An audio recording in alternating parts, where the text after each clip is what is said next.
You can take your dot that your dog already knows and apply it to all these different things, which saves a lot of effort on training on your part and on your dog's part.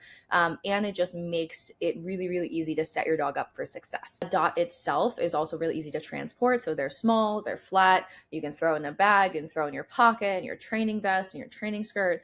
Super, super easy to bring around with you, unlike, say, like a full-size station or something like that.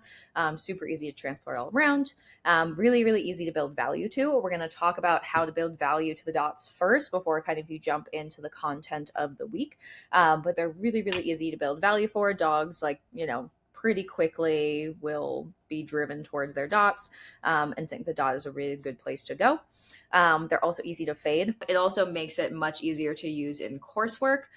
So if you're like, handling up to that and then you cue the tight turn and you can rehearse getting to your next spot, well, they stay committed to that tight turn. So again, watch this. So I'm moving away.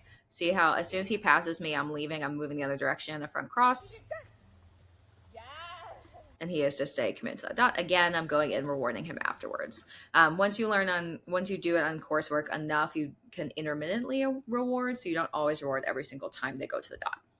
And then from there, you just want to add in another dog that's working on their dot, their own dot, or just hanging out, depending on if that dog doesn't know dots, or just having a person stand there.